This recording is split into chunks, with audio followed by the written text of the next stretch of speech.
Maximum வந்து advertisement, அதாவது நாங்க ஃபேஸ்புக் அட்வர்டைஸ்மெண்ட், கூகுள் அட்வர்டைஸ்மெண்ட்ஸ்க்கு யூஸ் பண்ற ஸ்டோரி டெல்லிங் கான்டென்ட்லாம் மோர் தென் 1.5 2 minutes இருக்கும்னு வச்சுக்கோங்க.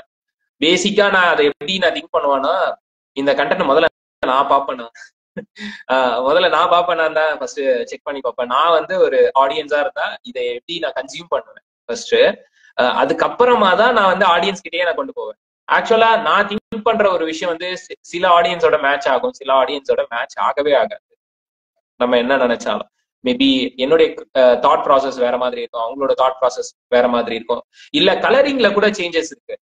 சொல்ல போனா எனக்கு வந்து ஓகே லைட் கலர்ஸா இருந்தா நல்லா இருக்கும்னு நான் திங்க் பண்ணுவேன். சில பேருக்கு பிளாக் இருந்தா கனெக்ட் ஆகும், சில பேருக்கு ப்ளூ இருந்தா கனெக்ட் ஆகும். So different kind of peoples இருக்கிறதுனால ஸ்டில் எல்லாரையும் வந்து நம்மளால சாட்டிஸ்ஃபை பண்ண முடியல through story telling. Story telling அது வந்து நம்ம கன்வே பண்ணும்போது வெறும் அந்த ஸ்டோரி டெல்லிங் மட்டும் போய் சேருறது கிடையாது.